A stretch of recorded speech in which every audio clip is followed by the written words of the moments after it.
Good evening, everyone. A very warm welcome to the maiden Zoom conference earning call of Pine Labs Limited to discuss the operational and financial performance of Q2 FY26. We are delighted to have with us today Mr. Amrish Rao, Chairman, Managing Director, and Chief Executive Officer, Mr. Samir Kamath, Chief Financial Officer. Before we begin, I would like to remind you that some of the statements made during the course of this discussion may be forward looking in nature. Actual results may vary significantly due to various external factors. This Zoom conference call is intended solely for investors and analysts. If we have any members from the media or journalism community on the call, we request you to kindly log off from this session. We will be happy to connect with you separately if required. We will start the call with the management showcasing a few product demos, followed by an overview of the company's business, key operational development, and financial performance for the period under review. This will be followed by a Q&A session. With that, I will now like to invite Mr. Amrish Rao to commence the presentation. Over to you. Thank you, sir. Thank you very much. Thanks for attending our call today. One of the things that we are going to do a little bit differently is we are actually going to do a couple of product demos, just talking about some of the things that's been quote unquote cooking in the labs. We feel quite proud about some of the experiments and some of the products that we are working on. So we will first do two product demos, and then I will do a very quick overview of the business and how I'm looking at the opportunity in front of us. I'll then hand it over to Samir, who's here in the room with me, to just walk you through the financials. With that, what I'm going to request is I'm going to request my colleague to flash a demo. I'll give you a little bit of a background on this one. One of the things which is happening when it comes to online payments, more so globally than in India, is that consumers are finding it very difficult to remember the 16 digits, the CVV, the expiry number. Also, what we are getting to see is transmitting of data just by inputting it on somebody's web page instead of using card is generally less secure and was also more costly. So we've come up with a completely new online payments technology where we think you can use your card, touch it to your phone, and the payment transaction can be completed. This is on the consumer side. Let me show you a demo of what we built together. We've actually gone ahead and patented this technology. We are now trying to figure out how we could do a GTM for this, both globally and in India. Online shopping is fast and easy. One-tap orders, instant deliveries, everything happens within seconds, except the payment part. There we are supposed to remember the card number, the expiry date, the CVV, and then wait for the OTP, which adds friction to your so far seamless experience. We at Pine Labs wanted to bring the tap and go experience at the online checkout, therefore launching Tap to Pay Online by Pine Labs. Go to any online shopping app, be it e-commerce, ride-hailing, or food delivery. Simply select your product, go to the checkout page, and where it says payments, select the Tap to Pay Online. This invokes the NFC of the phone. All you have to do is take your card and tap, and done. Faster, secure, and more convenient. No need to remember the card number, no need to save your card number, no CVVs, no OTPs. We at Pine Labs want to turn every phone into the fastest checkout experience on the internet. As I mentioned to you, we have got a patent for this one. Now we need to figure out what's the GTM. So this is some of the experiments that we are doing on the online payment side. I also want to talk about what we are doing on the prepaid side. Everybody thinks of us on the prepaid side as purely as a prepaid card, debit card, or gift card. But we do a lot of work on the wallet side where we actually end up storing money. One of the concepts that you would have seen around the world is also about how money is becoming programmable. So what we did was we said, how can we make our wallets programmable and deliver value through that? And this is a live example of what we are doing for Air India, where in the case of Air India, we manage the entire wallet for Air India, but we've also come up with very interesting use cases around it. I'm going to let one of my colleagues, Anand, explain to you what we have built for Air India. Thanks, Amrish. I hope my screen is visible. Amrish laid the ground here. Yes. I would say that you probably know us as the pioneers of gift cards and in India and globally with prepaid also being there. While that's being the case of it, I'm going to today talk about the programmable currency. What programmable currency really means is that a currency that can be used for very specific purposes. Now, stablecoins and CBDCs have been in the headlines for some time now, and they call the programmable money as a big part of their vocabulary. But what we have been doing successfully so for many, many years now is to use the same concept to bring up through the stored value constructs and the prepaid card constructs, the programmability of it. I'm going to show you quickly how Air India, in a very interesting way, use the prepaid constructs to solve their business problems through our abilities, right? So for this example, just a moment, assume that I am a US-based individual who frequents to India. I have just done a cancellation of a ticket that went on to be refunded to me in a cancelled amount from Air India, and it's sitting in my Air India wallet. What you will see now is that I, as a consumer, go on to the website of Air India, and I could come to this path many different ways, but I just wanted to show you that when you click on some of these paths, Air India will flash that this particular program is run by Quicksilver, which is the Pine Labs issuing part of the business, and taking it to a site where this particular site is entirely managed and operated by Pine Labs for the benefit of Air India in the technology sense of it. Within this is an embedded wallet that can be used for different purposes. I'm just going to quickly move around without trying to show you the specifics here and showcase that this particular element is already loaded.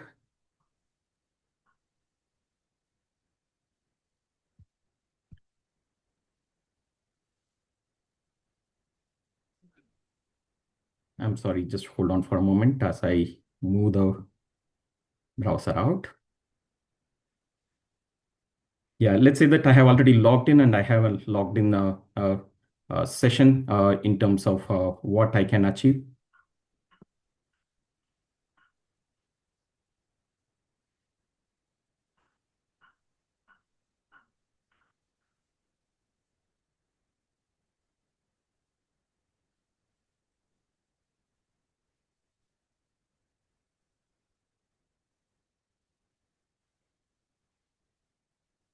So what you see here is really that because I'm based in US, I'm able to see a US dollar denominated wallet that is belonging to me. And that's the base currency that has been defined. And what it really means is that we have provided a product that is globally usable by Air India in this particular case. Now, what you will also get to see is that this is not a singular wallet. It has its own different ways and purposes of using this particular program for Air India. There could very well be different pockets, like one that is related to gift cards, where my friends and relatives have given me some gifts that I get to store here. There are compensation vouchers that are provided for some service that has not been provided satisfactorily, and there is a goodwill gesture of providing the currencies. And there are refunds and cancellations that have happened. Underneath each one of these things are different instruments. They themselves are an aggregation. So there are very, very granular ways that the program can be structured and run by the airlines. Quickly, I'll also demonstrate to the point of view to say that, let's say that in one of the trips that I made to India, I happen to have a refund that's kind of captured here as a 15,000 rupees worth of it.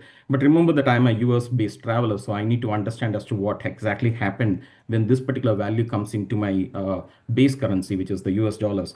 What we provide for is an automatic conversion of foreign exchange here, ability to understand as different currencies into the same pocket. And this is a significant value, a significant benefit for Air India in structuring and delivering programs for the global consumers.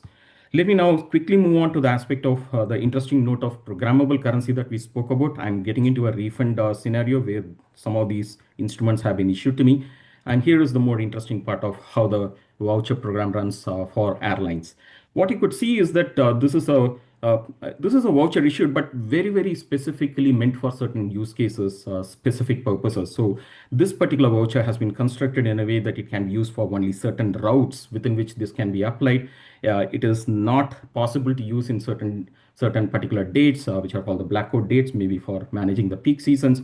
And it's not transferable. The same person who traveled with the PNR number of certain number is the only person who can make use of this particular voucher. This kind of a construct of making use of very, very specific purpose-bound mechanisms are what makes these vouchers and currencies unique and allows the airlines to administer very powerful programs that are otherwise not possible with traditional systems. These conditionalities are also the ones that allow for very targeted promotions, revenue assurance programs, margin management programs on the same platform. So what you're getting to see here is really, in another way, an airline making use of a configurable element of our platform. The same platform that we have been able to use it as a very universal program and can achieve multiple use cases across various industries. For example, when a government, be it a central government or a state government, wants to give a direct benefit to a particular individual, that can be used only for a healthcare benefit. We could issue a currency which is programmatically managed in such a way that they get accepted only in health center locations. So now let me quickly move on to show how this particular voucher can be applied on the purchase path of the trip, which is my next trip. And I'm going to make use of a quick video to demonstrate, knowing that we are running out of time here, right? So I'm going to run the video and parallelly speak about it, if that's okay. So here you see that I have a card, a voucher issued, a refund. As we spoke about, there are specific dates within which we can apply it or not. I go to the main site, choose a Delhi San Francisco flight in the month of March, which that particular voucher that I happen to select had a black code date. So when I go on to now apply that particular mechanism in the payment path, I choose the wallet as my means of application. You will get to see that the voucher cannot be applied because of the black code period that has been done. This is a very instantaneous recognition by Pine Labs in terms of what is possible or not possible to be done. Now, if I change my mind and say like I want to travel in January, choose the same path which is outside the black code date, it gets applied and we can continue to work through in terms of whatever the value that is presented by the voucher. So what I really demonstrated here, I just want to quickly recollect, is to say that we offer our customers a full stack programmable currency platform. And this is usable across our issuing, processing, distribution, and solutions that we support. Every bit of conditionalities and a multi-currency mechanism that allows us to deliver a contextual commerce, be it for airlines, government, retailers, and any bit more. So as the world is today talking about stablecoins, CBDCs with programmable currency as the future, Pine Labs issuing, I want to mention that is already delivering to that context today in production for enterprises like Air India. And the same thing is extensible to a very different and very big audience of use cases and industries. And that's us on the Pine Labs issuing side of it. Thank you. Back to you, Amrish. Thank you, Anand. Thank you, Anand. And great job on the timing. Guys, now moving on to the other part of the discussion, which is really the financials that we came up with. So we've got a formal deck, which is very similar to what we have sent out as our earnings report. So I would like to talk you through how our quarter has been. As you know, quarter two and quarter one are generally the softest quarter in the 4 quarters of the year. However, what I'm glad to inform you that we've had a fairly powerful start, and that's what we will share with you just now. Just a few initial slides. I want to remind everybody what's our vision statement. We want to build the best commerce and fintech platform from Asia, but we want to build it for the globe. I also want to remind you that we are a fully diversified fintech platform operating in all areas from online, offline, using the digital payments infrastructure. We just saw what Anand explained about the issuing platforms and the opportunities on the issuing platform. But also in terms of revenues, we continue to be extremely diversified between merchants, banks and financial institutions, and also enterprises, corporates, and brands. Something which we did not talk enough about, and I wanted to take the opportunity to mention here. Pine Labs is one of the only companies which is powering all the top 5 banks in India. Every one of them uses Pine Labs platform and we are the dominant partner. Point number one. Point number two, when it comes to the top 5 retailers in the country, we are a dominant partner. We are not number two to anyone in that space. In the case of the top 3 petroleum companies, we are with all the 3 petroleum companies, may that be BPCL, HPCL, or IOCL. We power all of these 3 petroleum companies in the country. And when it comes to online payments, bill payments, and also the whole prepaid card instruments, we today have relationships and deep relationship with all the 3 e-commerce companies, top 3 e-commerce companies of India. Also, with all the 3 Q-commerce companies of India, Pine Labs is the sole provider. So one thing I do want to highlight is there is no other payments company in India which is actually delivering solutions to all of these large stakeholders in the country today. Again, a very quick recap of what we do. We pretty much call out 4 large pillars. One is what we do in terms of transaction processing, both in the offline world and in the online world. In the offline world, as you know, we have a large component of revenues which comes out of subscriptions, rentals on a monthly basis. When it comes to VAS and affordability, we do a range of services over and above the merchant relationships that we have built. Here we take a take rate on the value which gets processed on our platform. One of the things that Samir is going to tell you is in the first pillar in Q2, on the terminals, the subscription and rental related revenues is now down below 30%. It is at 29%. So 71% of our revenues are not linked to subscription and rentals associated to the POS business. I have been taking a bet with my colleagues out here. I said, whatever we say at the end of this call, when the Q&A starts, the first question will be about the POS business. Let's talk about the 71% what we are doing outside of the POS rental business. The third component is what we do on the DPI side. On the DPI side, when it comes to fintech infra, we continue to power humongous amount of payment volumes when it comes to bill payments. We are powering many API-based transactions for consumer identity. We, in this case, get paid by the API ping, or we do get paid by the number of transactions there. And finally, on the issuing side, we are one of the global leaders when it comes to prepaid issuing processing, both in terms of prepaid as well as gift cards. We are doing a lot of work on the credit card side. We are doing a lot of work on credit link UPI. So that's what we typically do. I just wanted to cover it. These 2 slides will typically be there in all my opening introductions.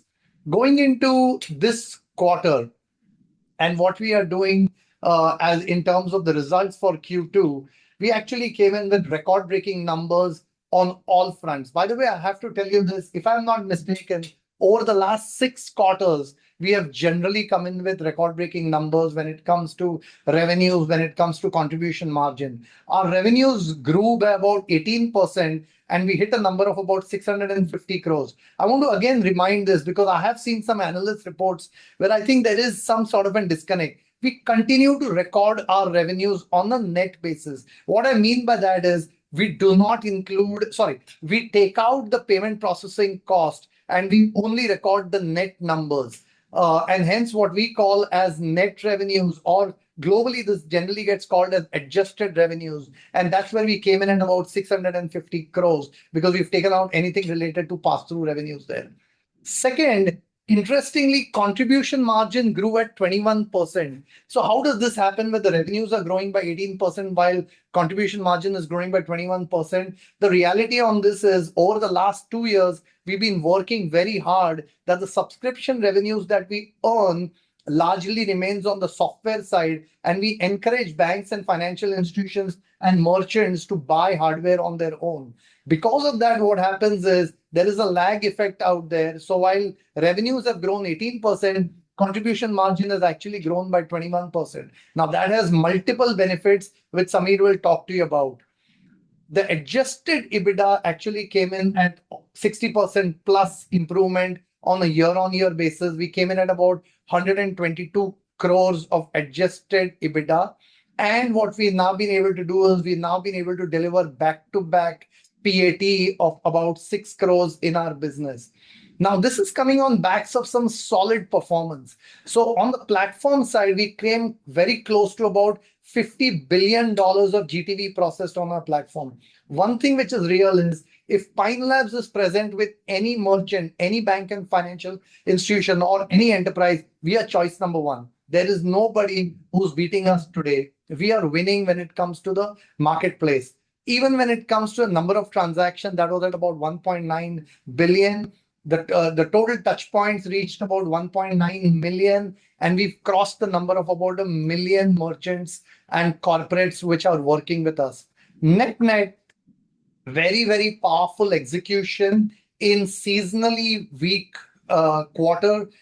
The H1 is now past us. As you know, in quarter one, we came in at about 121 crores of adjusted EBITDA, adjusted only for ESOPs. And in this quarter, we have come in at 122 crores. Now, the seasonally strong quarters of Q3 and Q4 are starting off. I'm really looking forward to how this Q3 and Q4 goes. With that, I'm going to hand it over to Samir for the next few slides.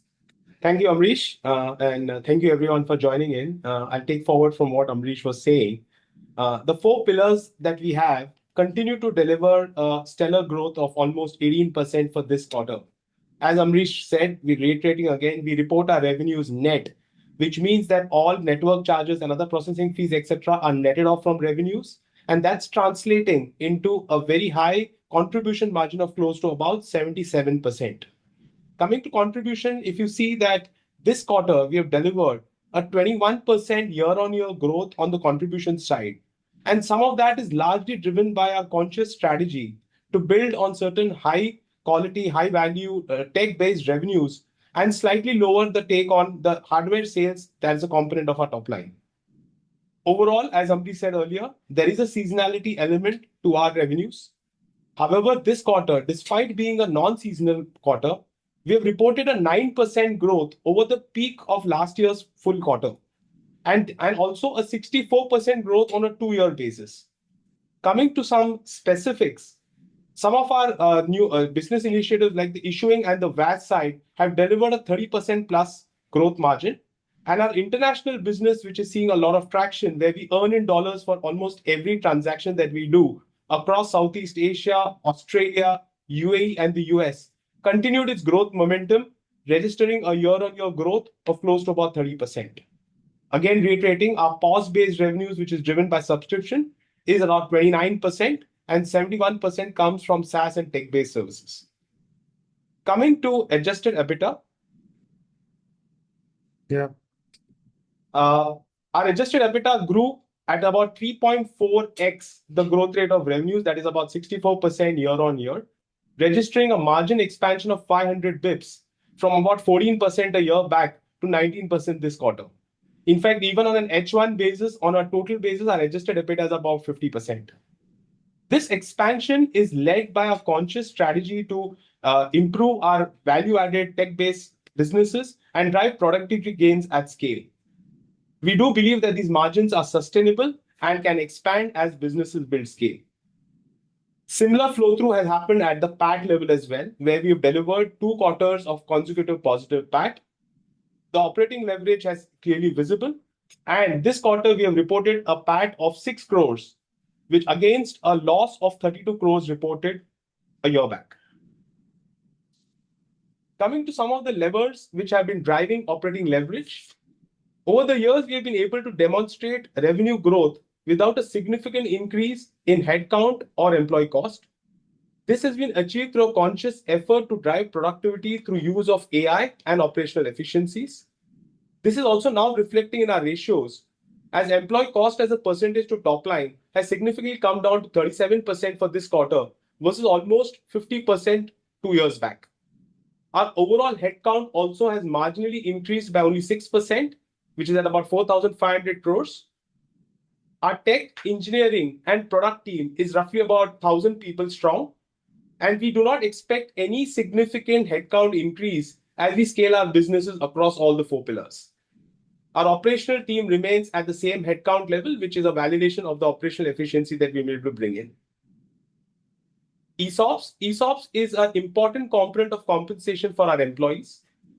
as we step into the public markets, we have taken a conscious call to align ESOP issuances to shareholder value creation, which also helps value for all shareholders, including the employee ESOP shareholders.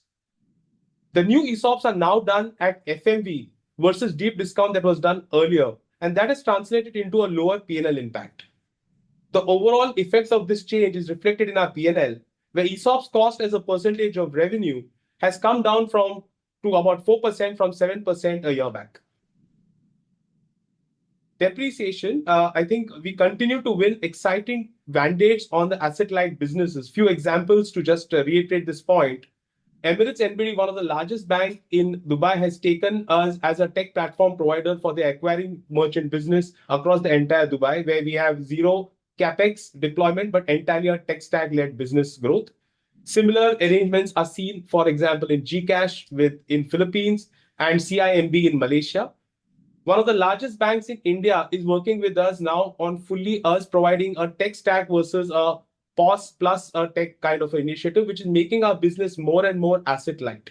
As a consequence of all these conscious shifts, we have seen a significant reduction in the capex dependency of our business, which is also translated into a depreciation as a percentage of our revenues coming down from 12% of our top line to about 5% over the last few quarters.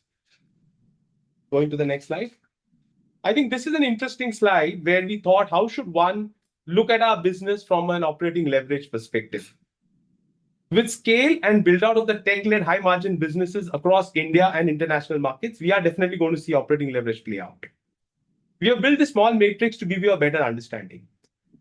For every incremental contribution of about 100 rupees, we are going to see almost about 50 to 57, and we are giving a range of that getting translated into adjusted EBITDA.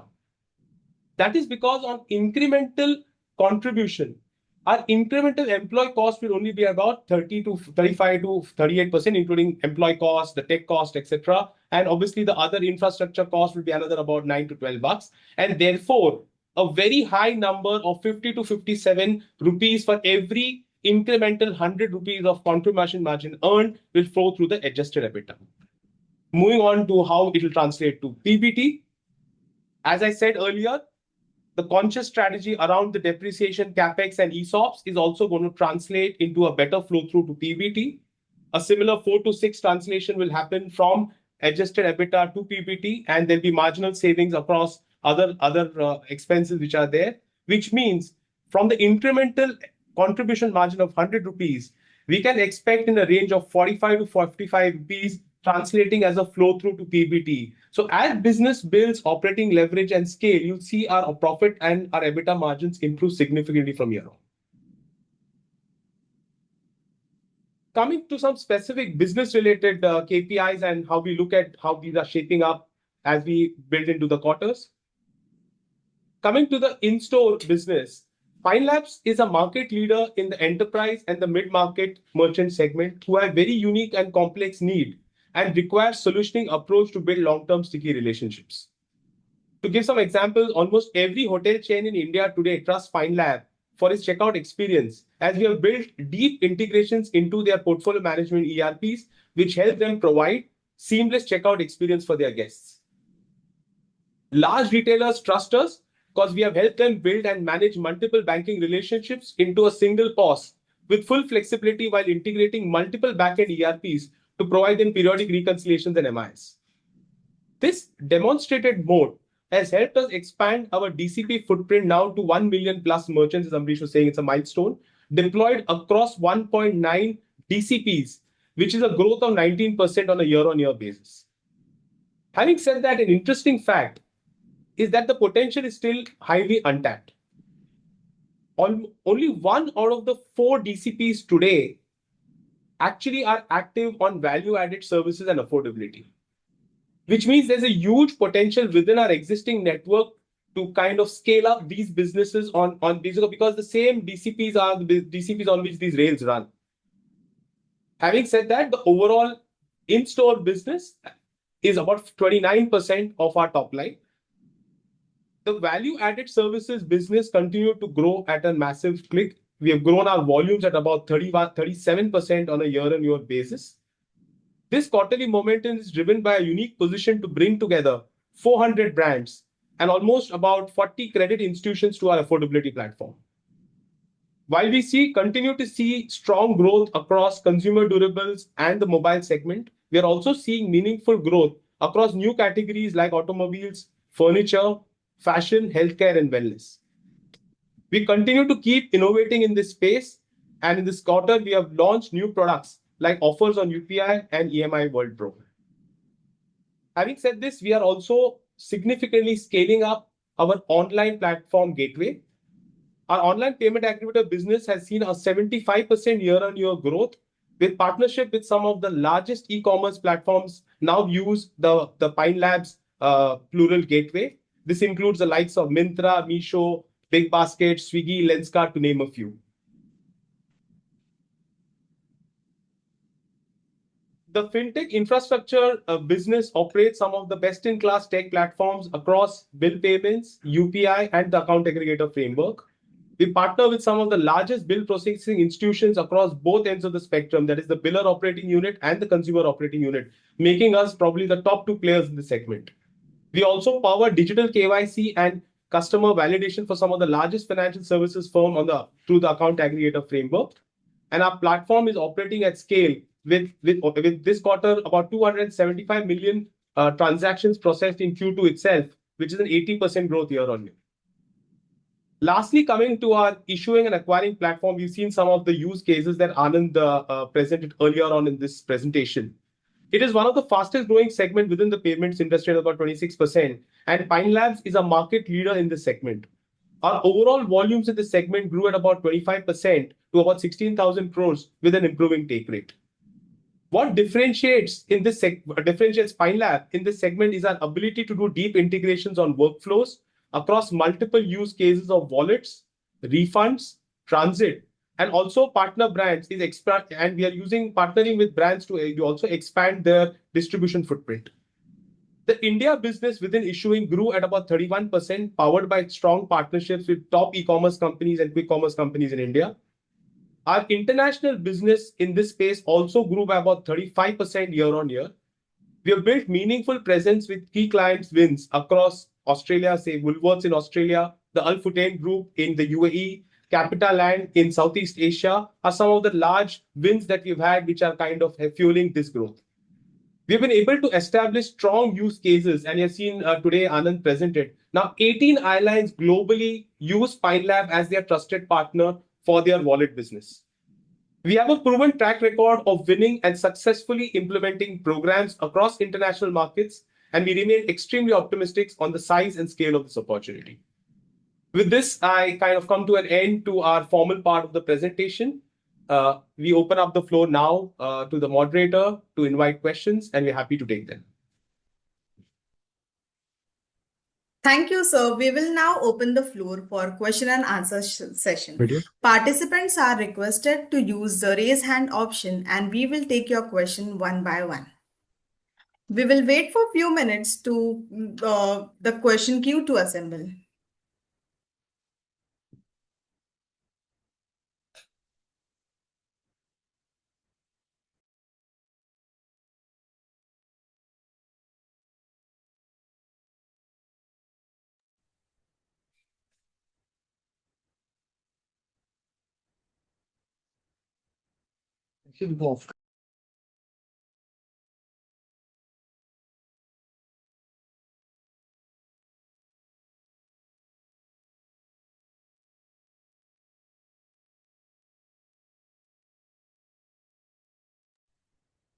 We have our first question from Piran Engineer.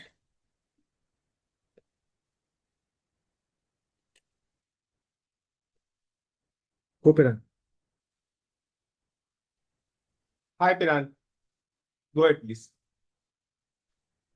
Yeah, I'm unmuted now. Yeah, hi. Congrats on the quarter, another second quarter of profit, and thanks for this detailed PPT.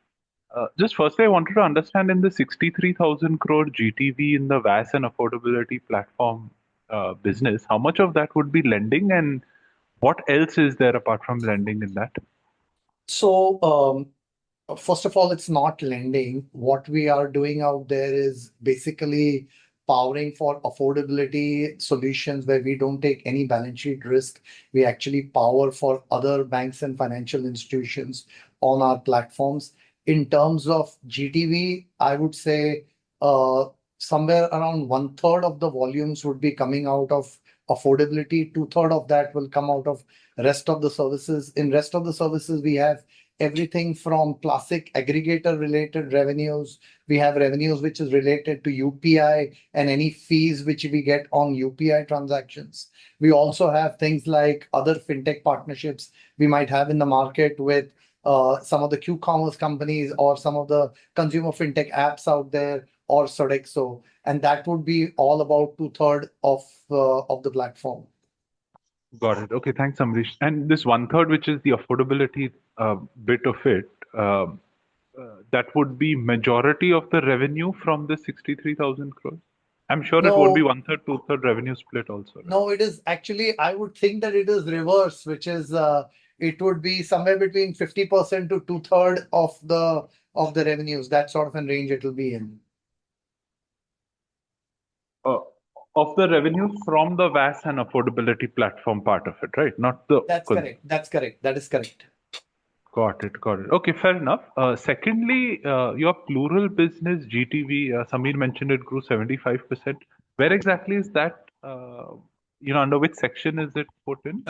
That section folds up under in-store and online, Peran, where we basically report two kinds of revenue streams, which it's the subscription-based revenues which we earn on the POS devices, and the online we earn as a percentage to the GTV done. Got it. Got it. Okay. Okay, fair enough. Yeah, that was it from my end. Thank you and wish you all the best. Thank you. Participants are requested to mention your name and organization before asking your question. Our next question is from Mr. Keyur Kumar.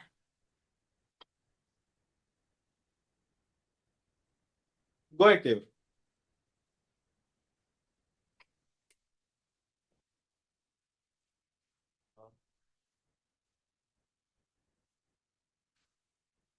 Keyur, you are unmuted. You can go ahead with your question. Hello, am I audible now? Yes. Wow. Yeah. Congratulations on good sets of numbers, sir, and for the new tech development. So my Thank you. question is from this 25% of the DCB contribution, which is coming from the VAS. So right now we are including that the further development will happen through the VAS. So I just wanted to understand that this contribution will be come from the like chain businesses and all, right? So how is the TAM means basically here? Because the machines and the POS will be also on the single merchant sites. Yeah, very interesting question. Your voice cracked a bit, but what I'm going to answer is if you actually look at our earnings release, we've actually come up with a new set of numbers so that it gives you more clarity. What it says is that out of the 1.9 million touch points that we have in the market today, about 24 to 25% of that has at least one of our services added on to those terminal platforms. So may that be as an aggregator or DCC or affordability or any of the consumer apps. So only 25% of our terminals today are contributing to the value-added services which exist in our business. And that's the opportunity for us. You would also see over the last 5 quarters that number has moved from 21% of the total DCP base to now 25% of the total DCP base. Having said that, on the other hand, when it comes to transaction value and volumes, that has grown by almost 37%, while the number of DCP has only increased from 21 to 24% across the entire DCP base. It's been explained well in the earnings report that we have sent out. Okay. And another thing is, sir, like in our gifting, the issuing, the acquiring platform.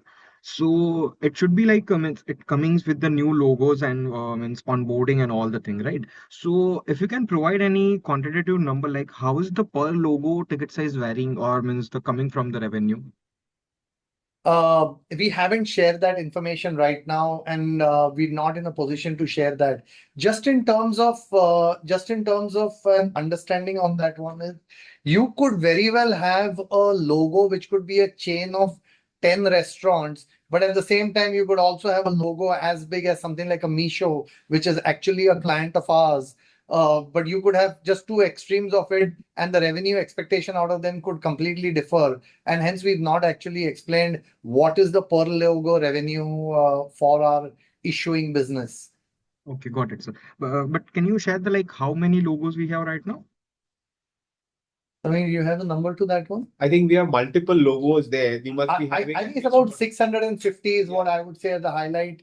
Don't hold me to that. I'll get you more information. Okay. And lastly, on the tech side you have developed, sir, the tap and pay. So I understood from the RHP and all that we were very aggressive for the payment gateway segments for our new vertical, right? And now your tech basically shift that vertical entirely if we compare with the other players, right? So first thing, because this is like a new tech, how you are developing the security side basically, because this feature unlocks very much of potentials for our business but also enables the security sides. So how you are developing that thing, and on more level you can explain about the GTM you are thinking right now for this tech. See, fundamentally, let's understand this piece that the technology required in the offline payments business is way more complex than what is required in the online payment side. As you know, over many, many years, we've invested into building out highly secure platforms when it comes to offline payments. When it comes to online payments, I would want to think that 90% of our technologies have been able to be reused on the online platform side. And hence, we think our platform is as rugged as the platform that we have in the offline world. In terms of security, we follow the best standards which has been laid out there by governing bodies in terms of security only, but also in terms of what the local bodies and the local regulators have asked for.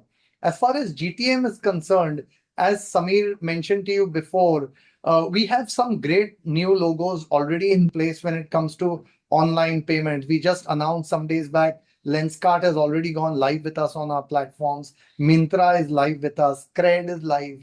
Apple resellers are with us. Samsung.com online is entirely with us. We are making tremendous progress in asset-light businesses.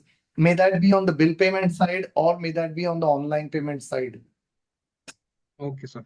And lastly, should we expect any upside on the headcount on future?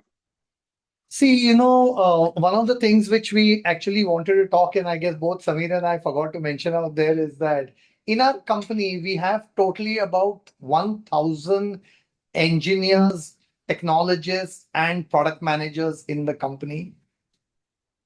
I don't know why I would require more than 1,000 people on the engineering and technology and product side. So, short answer on that one is the answer is no. The longer answer on that one is in the next quarter, we will actually talk about some of the AI related initiatives that the company has taken up. Today, we believe 18% of all code which is being written in Pine Labs has been developed using AI.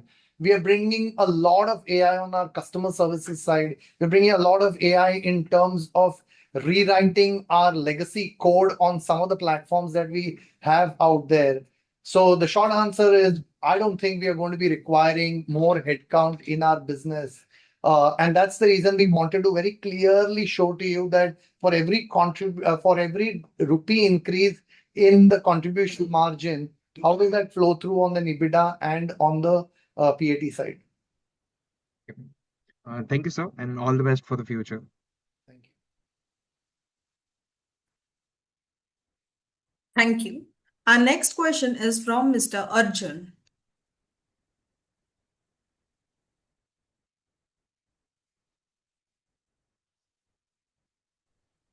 Hey, Go hi. ahead, Arjun. Thanks for the opportunity.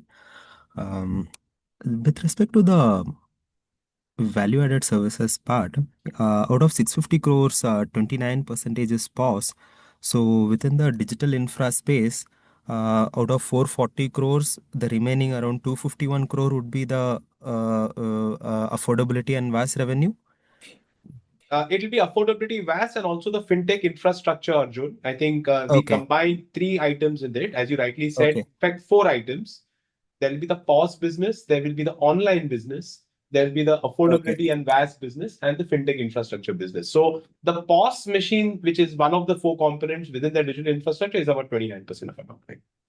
Okay, so I was just trying to understand the take rate or realization in the affordability business, which used to be around 39 odd bips.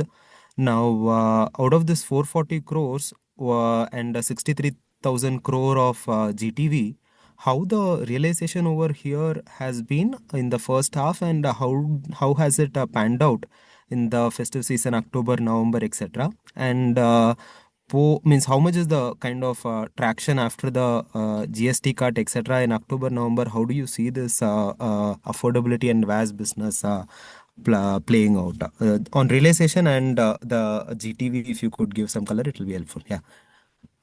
So the realization across the segments have been more or less constant. There may be slight change in the mix here and there. Like for example, UPI may go up where the yields are lower, but intra-segmental yields have remained fairly constant in line with what we have put out in the DRHP as well. As far as the traction post Q2 is concerned, I think as we said that the first two quarters are slightly muted. We've seen good response in the Diwali season where we've seen peak volumes come in. Obviously, as our next quarter results come in, you'll probably get a better clarity. Now the quarter is underway. But yes, I think even in the first two quarters, we have seen meaningful traction, and that's why even in H1 versus H1 of last year, we have seen meaningful growth of our GTVs while take rates continue to remain at the same level. Okay, so broadly, we can assume out of this 440 crores, around 250 odd crores should be your VAS affordability revenue from there. Plus minus that range, yeah. Okay, okay, fine, okay. And could you give some idea on the market share that is there in this business? Because we also see competition getting into this. Yeah, we Getting think into we this. Yeah. yeah. So in this space, look, I will say that for the longest time we have been above 80% of the market share. We just did a recent report on that internally, not ready to be shared externally. We continue to believe that we have about 80 to 85% of the market share in this space. Great, sure. Thanks, Amrish. Thanks, Samir. Thank you so much. Yeah. Thank you. Thank you, Arjun. Thank you.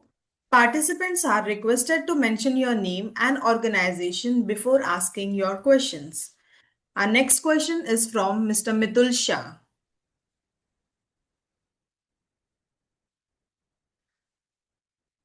Hello, sir.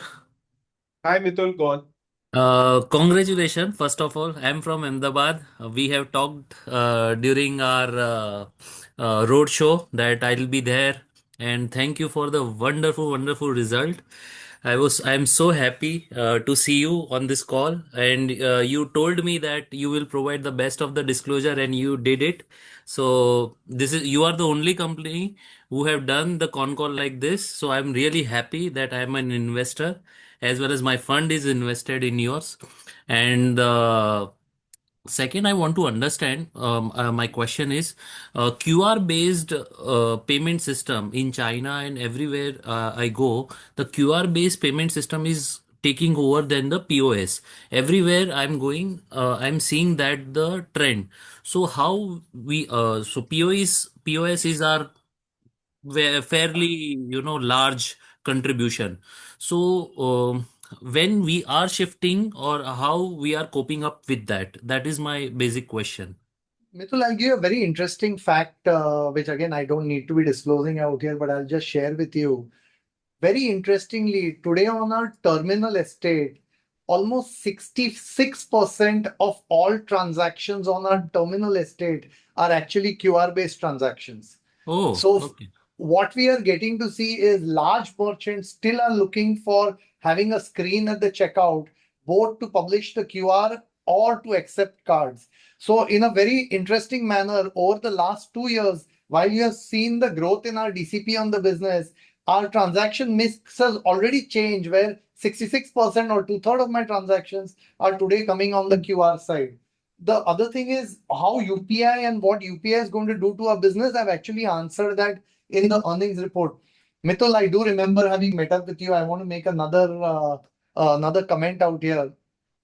In my personal CEO letter, I've actually talked about my experience of some of the questions I received in Ahmedabad and Rajkot. So I have a look at my personal note also, which I sent out Yes, at the yes. end of the quarter. I'm so happy that you have remember all those questions and you have written it. I'm really Thank you. happy. Thank you, Midul. We'll talk later. Yes, thank you. Thank you.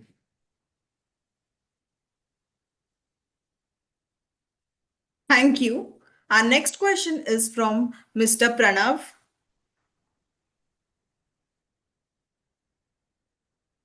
Hi, Pranav. Hello. Hi. Can you hear me? Yeah, Pranav. Yeah, Yes. go ahead. Yeah. Thank you for the opportunity. I'm Pranav Kshatriya from MK. My first question is, I see a very strong growth in issuing and acquiring business, especially in the international geographies. Uh, and my understanding is that, we possibly have a slightly inferior contribution margin in the international geographies, but it seems that despite that, the contribution margin for issuing and acquiring business has increased despite strong growth. So, how should we see this business panning out, in 3 to 5 years' time? And what is your view on that? So, just to say, I think we have been making inroads into a lot of new counters because of the use cases that we've been mentioning, Pranav. I think the take rates are slightly lower in the international business because, as we know, that our business is a take rate business which combines the work we do not just on processing but also distribution. We have a far stronger distribution presence in India, and therefore there is a slightly higher contribution from the distribution part of the business which comes in India. As we build our capabilities and we build scale across counters in the international geography, we should see some more take rates going up there. So I think intra-segmental take rates remain the same. It's just that our distribution mix strength is stronger in India, and therefore we get little higher revenues in India. What I'll add into this one is that over the last couple of years, one of the reasons why you were getting to see the India business a little bit muted when it comes to the prepaid side of the business was because there was an overhang related to GST and application of GST on gift cards. In January of this year, the government of India clarified that gift cards do not attract GST. And because of that, what we have again started to see a lot of brands pushing out gift cards. Gift cards are being actually distributed at much aggressive levels. If you actually see the quarter on quarter between Q4 of last year and then Q1 and Q2 and the first half of the year, you would see that the India numbers have started to come in with significant year-on-year growth also on the prepaid issuing side. Great. My second question is on the affordability side. In your letter, you mentioned that Q2 FY25 was unusually strong quarter, but what I understand is that last year actually the entire festivity was in Q3 and Q2 was relatively quieter. So what is the disconnect? Just curious on that. It was related to some one-off large deals which we had pulled together in Q1 and Q2. Look, one of the reasons why I did not specifically talk about it right now, because honestly, our job as operators have to continue to power on and win market share as much as we can every year. But we just wanted to give a color because what could happen is people get fixated only on the number of year-on-year growth. But we thought, let's just clarify that when you look at what is happening on the hardware and the reduction in hardware, contribution margin is growing at 21%, revenues are growing at 18%, and we had a little bit of a base effect which came from last year. And that was largely because of some lump sum business which came through in both in Q1 and Q2 actually. I personally believe that when you look at a Q3 and Q4, the base effect would have gone away what we had coming out of the last year when it was Q1 and Q2. Okay. The second part of that question is on affordability vs GTV. There was a GST cut which happened, which sort of propelled, some of the spends for TV. Was there some impact of that in Q2 because it came on 22nd of September?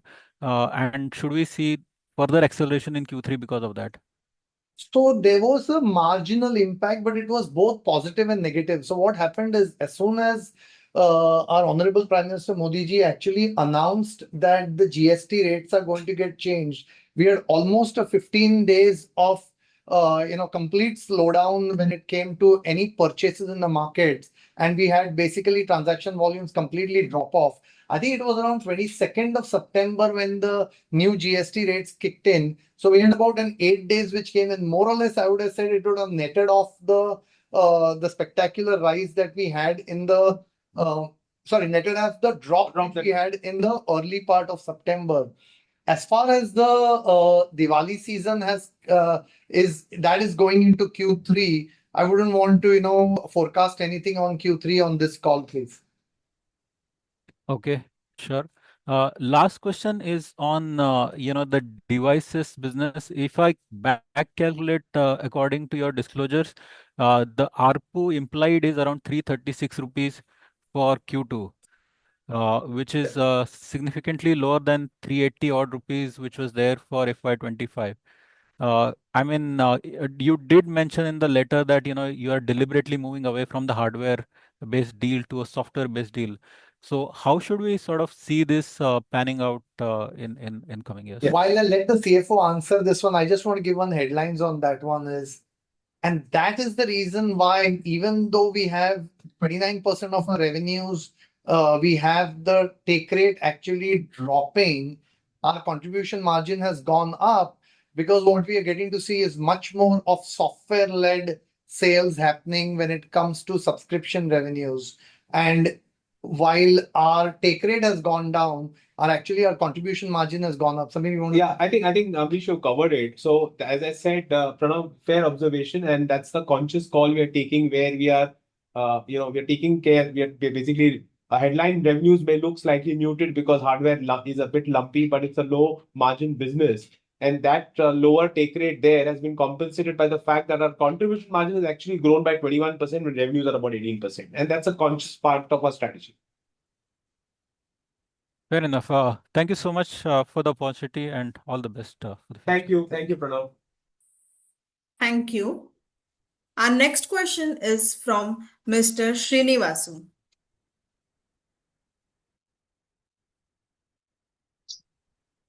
Hello. Yes. Am I audible, sir? Very clearly. Go ahead, Srinivas. Yeah. First of all, congratulations for the great set of numbers, and especially second consecutive PAT positive this quarter. My question is about the operating leverage. You guided that 50 to 57 rupees EBITDA for every 100 rupees contribution. So can you commit this for the next couple of quarters? This is I think as a business, Srinivas, so as the reason we have given this guidance is because we've been demonstrating how our operating leverage is playing out. So if you see our top line has grown at about 22%. Our PAT adjusted EBITDA margins from 22 has moved up to about from 9% to about 19 to 20% already. And we have given the structural reasons why you're seeing this operating leverage play out. Like we said, there is a focus on building value-added services, tech-based revenues, international revenues, which are high margin. We are seeing operating leverage come out of the employee cost with productivity gains, a headcount not increasing at the rate of revenue. And therefore, this is a structural way we are trying to break down our operating leverage to say that as our business moves on and builds scale, you should expect at least about in the range, and that's why we have given a range, that roughly about 50 to 55% of our incremental contribution margin will fall through to adjusted EBITDA. I'll just add one thing is we try to be very careful by not trying to be aggressive in this projection that we have given out here. So yes, we do feel comfortable with what we have sent out there. Okay, thanks for that. And my next question is about the tap to pay online that you demonstrated initially. Does this support all types of cards like RuPay, Master, and also like RBI's like two-factor authentication? And iOS and Android. So does this support all these combinations? I'll give you the answer on two parts. One, absolutely, it supports everything what you just talked about. But the second part of the conversation is you obviously have to go through certifications, getting approvals, and only then you can take it to GTM. All of that work is pending. We are taking this across many, many markets as we speak just now. But that work is pending in terms of getting approvals and getting all the local testings done. Okay, so I've already used this product in some other place. The problem that I used to see is always, latency issues I see. Sometimes it fails. Merchant finds it difficult to roll back. Just wanted to No, no, tell I, you. I, I, I want to clarify that, right? What you have seen as a product is where merchant is using his or her phone to receive card payment transaction. What we demonstrated is consumer is using his phone to make a payment to the merchant. It's a completely different product that we actually showed. So we are saying consumer is sitting at home, he is on an app, a food delivery app. When it comes to a payment page, he just uses his card, taps on his own phone, and the transaction is getting initiated and completed. What you would have seen is where you're giving the card and tapping it on the merchant's phone, which is the other form factor. I see. Thanks for the clarification. Thank you. That's all from my side. Thank you, Srinivas. Thank you. Participants are requested to mention your name and organization before asking your question. Our next question is from Mr. Himanshu Taluja.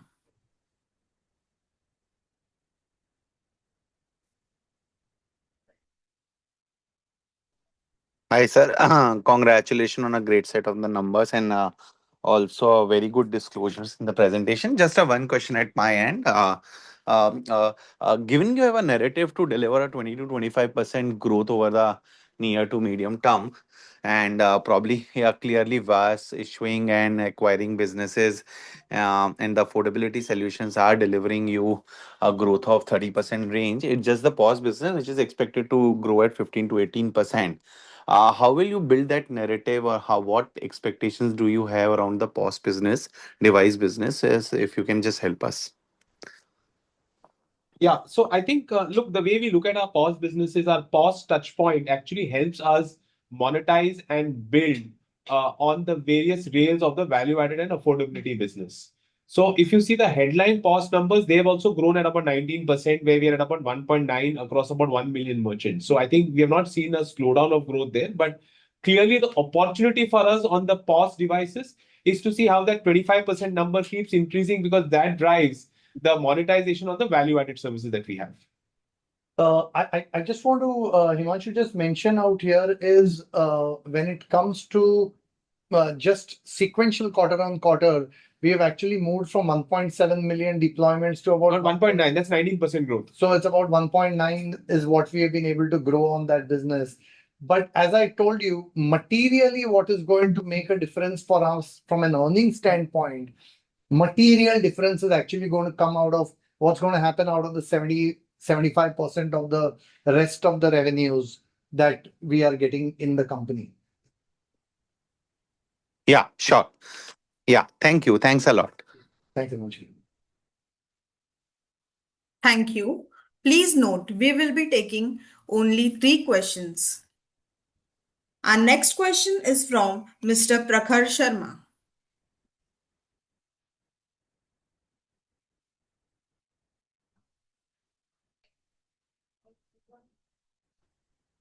Hi, am I audible now?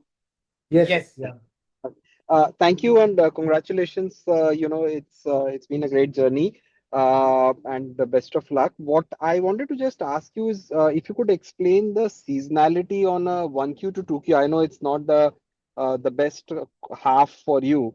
So if I look at your revenues between 1Q and 2Q have gone up by about 34 odd crores, from 616 to 650 crores. Your contribution has actually gone up by 17 crores, which is about a 15% incremental contribution margin. And your EBITDA has gone up by just about 1 crore. So your margin has come down. So if you could just explain what is this seasonality? I'm sorry I got into numbers and maybe if you No, can no, just clarify. but Prakhar, I'm going to be completely transparent with you. What that seasonality is between Q1 and Q2. Remember, I've been in payments for 25 years. I can't tell you what's the seasonality between a Q1 and a Q2. In fact, I would say that there are enough and more years on which Q2 is generally weaker than Q1, and that's largely because that's the rain period across the country. I would say the seasonality in the payments and fintech business in general, I'll just bucket it into two parts. Q1 and Q2 would be weaker, and the stronger one would be a Q3 and Q4. मैं honestly बता नहीं सक रहा हूँ यार, but between Q1 and Q2, what will be the seasonality breakup, you know? Yeah, because I was just, I know it's a small number. I was just inquisitive to see why have the margins actually come off sequentially, which is the point I was trying to just get to. I think the margins, the EBITDA margins are more or less on the same line, maybe plus 1% minus here or there. I think some small numbers change there, but largely on a trajectory that we are, Prakhar, we are at a 19 to 20% adjusted EBITDA margin. Yeah, margin is very minuscule. I think less than 50 bits or 1% out there. But I think more interestingly, going forward, Prakhar, we have actually made it super clear for everybody to calculate, saying that if the Q3 and Q4 are going to be stronger, what does that mean from a PAT standpoint in the company? Of course. And is there any color you can share on the affordability, especially the support that. Sorry, we lost you, Prakhar.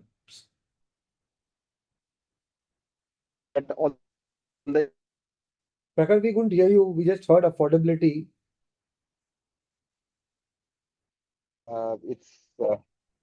Yeah. Am I audible now? Yes. Yeah. Okay. I was asking if you could throw some color on the affordability, especially the EMI credit that is going through your pipes. How is that trending for you and for the market? And are you able to improve some sort of take rates on that side? If you could. So I think Sameer has already answered on that one. In terms of the overall transaction processing VAS and the affordability business, we believe that individual segments, the margins have remained same as what we had established earlier. In terms of affordability numbers, as you can see, it's almost coming at about, the overall number is almost coming at about 35-37% higher on a year-on-year basis. And by the way, that's been the case for the last 5 years. So it's not that this number is entirely surprising where it is. I can only tell you that the Diwali this year has been just stupendous, just an unbelievably strong Diwali we have had. But that will come in Q3. Of course, yeah. Thank you. This is perfect. And, best of luck to you and the entire team. Thank you so much. Thank you very much, Prakhar. Thank you. Our next question is from Mr. Navneet Singh.